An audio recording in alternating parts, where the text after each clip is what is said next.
بسم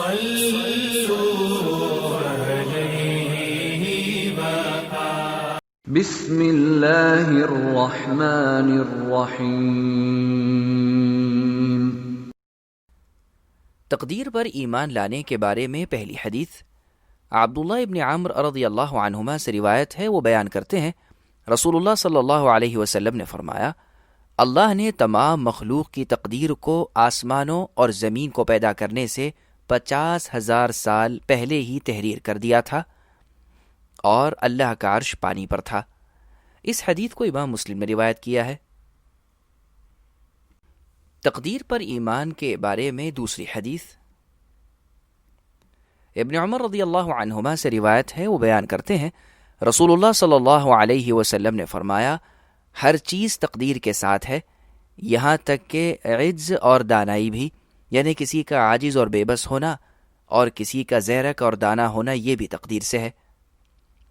اس حدیث کو امام مسلم نے اپنی صحیح میں روایت کیا ہے۔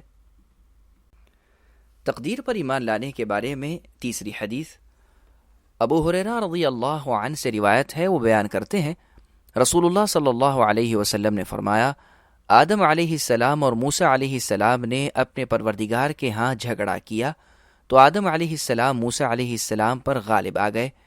موسیٰ علیہ السلام نے اعتراض کیا اور کہا، آپ وہ آدم ہیں کہ آپ کو اللہ تعالیٰ نے اپنے ہاتھ سے پیدا فرمایا اور آپ میں اپنی روح یعنی اپنی بنائی ہوئی روح پھونکی اور فرشتوں سے آپ کو سجدہ کرایا اور آپ کو اپنی جنت میں آباد کیا، پھر آپ نے اپنی غلطی سے لوگوں کو زمین پر اتار دیا۔ آدم علیہ السلام نے کہا، آپ وہ موسیٰ ہیں کہ آپ کو اللہ تعالیٰ نے اپنی رسالت اور کلام کرنے کے ساتھ منتخب کیا، یعنی آپ کو رسول بنایا اور آپ کے ساتھ خصوصاً گفتگو فرمائی اور آپ کو کتاب کی تختیاں عطا کیں جن میں ہر چیز کی وضاحت تھی، اور آپ کے ساتھ سرگوشی کر کے آپ کو اپنا قرب عطا کیا، یعنی آپ کو خود سے نزدیک فرما لیا۔ آپ کتنا عرصہ سمجھتے ہیں کہ اللہ تعالیٰ نے تورات کو میرے پیدا کرنے سے پہلے تحریر فرمایا؟ موسیٰ علیہ السلام نے جواب دیا، 40 سال پہلے۔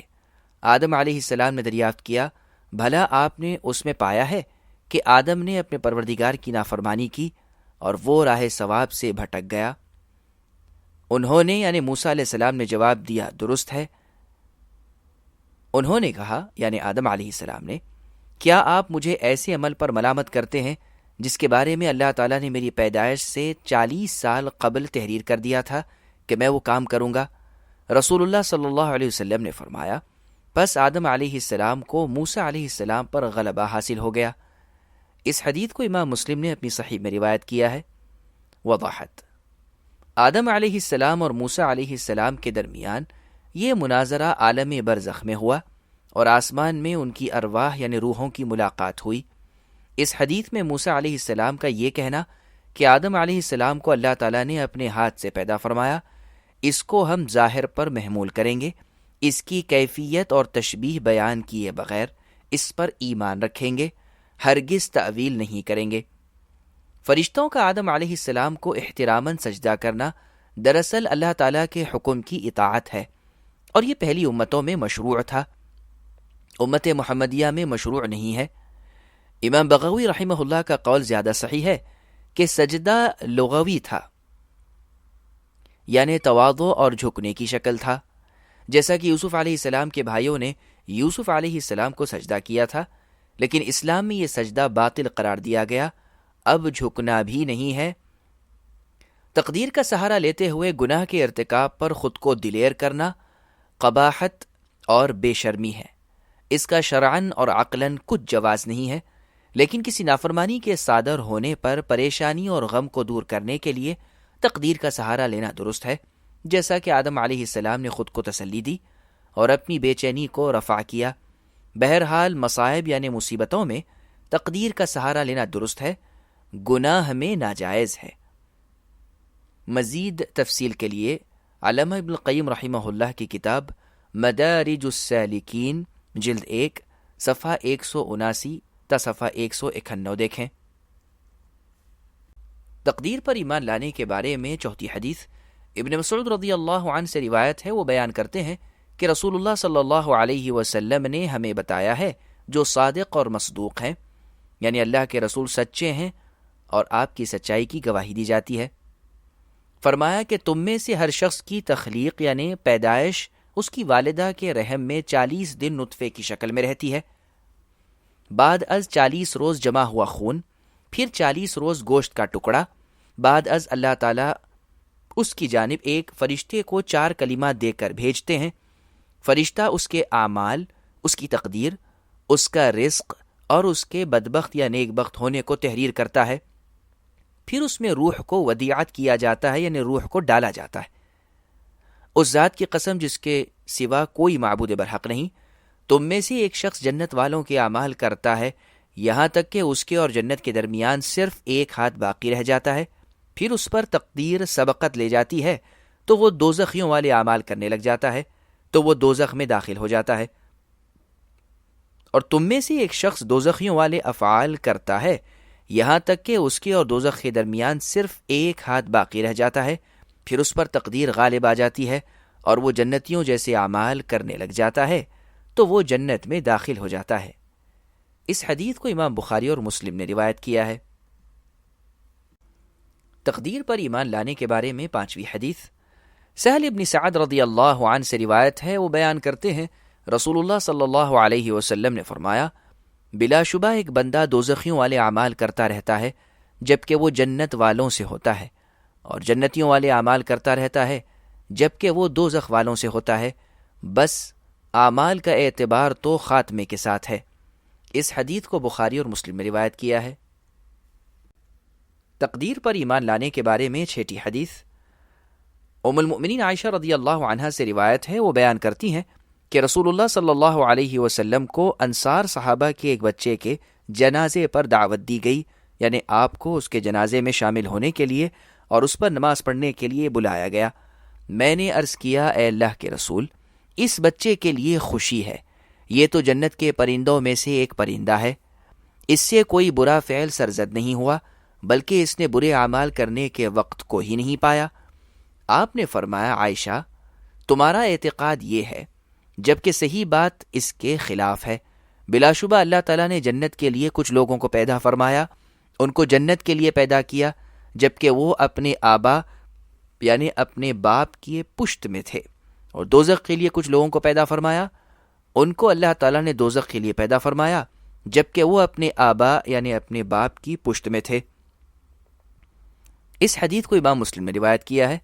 وضاحت: نبی صلی اللہ علیہ وسلم کا ارشاد گرامی اس وقت پر محمول ہوگا جبکہ آپ کو ابھی مسلمانوں کے بچوں کی فطرت کے بارے میں علم نہیں تھا۔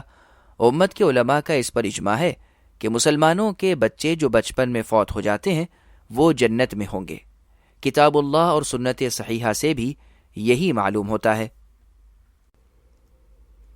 تقدیر پر ایمان لانے کے بارے میں 7ویں حدیث علی رضی اللہ عنہ سے روایت ہے۔ وہ بیان کرتے ہیں رسول اللہ صلی اللہ علیہ وسلم نے فرمایا، تم میں سے ہر شخص کا ٹھکانہ دوزخ یا جنت میں متعین ہو چکا ہے۔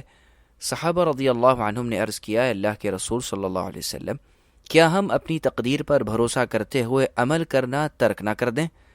آپ نے فرمایا، عمل کرتے رہو، ہر شخص کو اس عمل کی توفیق دی جائے گی جس کے لیے وہ پیدا کیا گیا ہے۔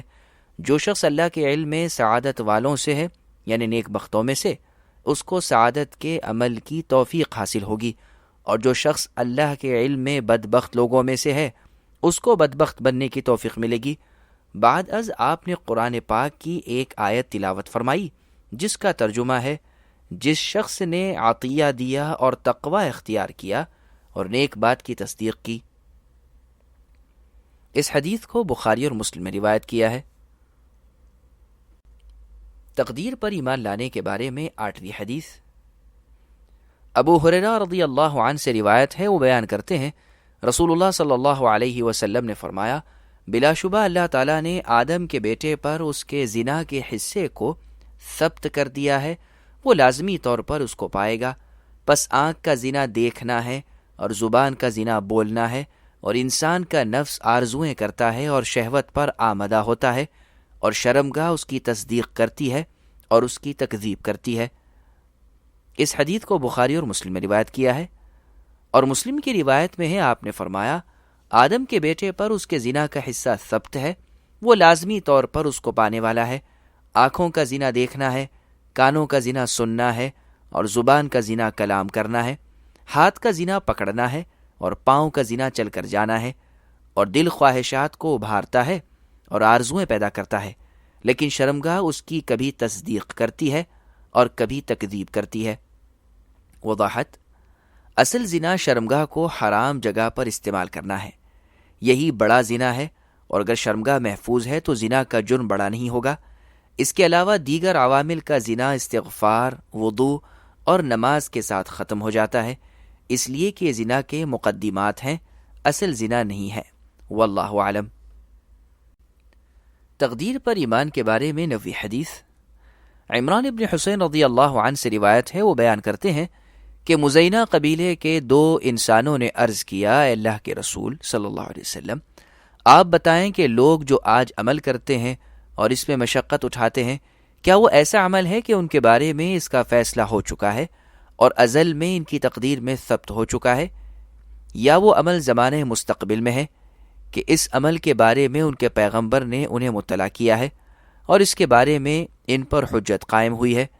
آپ نے فرمایا نہیں، بلکہ وہ عمل ایسا ہے کہ ازل میں اس کا فیصلہ ہو چکا ہے اور ان کے بارے میں ثابت ہے، اور اس کی تصدیق اللہ کی کتاب میں ہے، جس کا ترجمہ ہے، اور انسان کی قسم اور اس کی جس نے اس کے اعضاء کو برابر کیا، پھر اس کو بدکاری سے بچنے اور پرہیزگاری کی سمجھ دی۔ اس حدیث کو امام مسلم نے روایت کیا ہے۔ تقدیر پر ایمان کے بارے میں 10ویں حدیث۔ ابو ہریرہ رضی اللہ عنہ سے روایت ہے، وہ بیان کرتے ہیں، میں نے عرض کیا، اللہ کے رسول صلی اللہ علیہ وسلم، میں جواں سال ہوں اور میں اپنے نفس پر زنا میں واقع ہونے سے ڈرتا ہوں، اور میرے پاس اتنا مال نہیں ہے کہ جس کے ساتھ میں نکاح کر سکوں۔ گویا کہ وہ آپ سے خسی ہونے کی اجازت طلب کر رہے تھے۔ ابو ہریرہ رضی اللہ عنہ کہتے ہیں کہ آپ میرے سوال پر خاموش رہے، پھر میں نے پہلے کی طرح عرض کیا، آپ میرے سوال پر خاموش رہے، پھر میں نے پہلے کی طرح سوال کو دہرایا، آپ میرے سوال پر خاموش رہے، میں نے پھر پہلے کی طرح وہی سوال کیا۔ اس پر نبی صلی اللہ علیہ وسلم نے فرمایا، اے ابو ہریرہ، قلم لکھ کر خشک ہو چکا ہے، یعنی تقدیر کا، جس کو تم ملنے والے ہو، تمہیں اختیار ہے خسی ہو یا نہ ہو۔ اس حدیث کو امام بخاری نے روایت کیا ہے۔ وضاحت: اس حدیث میں نبی اکرم صلی اللہ علیہ وسلم نے خود کو خسی کرنے کی اجازت نہیں دی، بلکہ یہ امر بطور تحدید یعنی ڈانٹ ٹپٹ کے ہے، جیسا کہ قرآن پاک میں سورۃ الروم کی آیت رقم 30 میں ہے، جس کا ترجمہ ہے، پس جو شخص چاہتا ہے ایمان لے آئے اور جو شخص چاہتا ہے کافر ہو جائے۔ مذکورہ آیت میں اختیار نہیں ہے بلکہ تحدید ہے، ڈانٹ ڈپٹ ہے۔ ظاہر ہے کہ کافر ہونے کا اللہ کی جانب سے اختیار نہیں ہے، جیسا کہ خسی ہونے کا اختیار نہیں ہے، اور لفظ او برابری کے معنی میں ہے، دونوں برابر ہیں، تقدیر کے مطابق عمل ہوگا۔ واللہ اعلم۔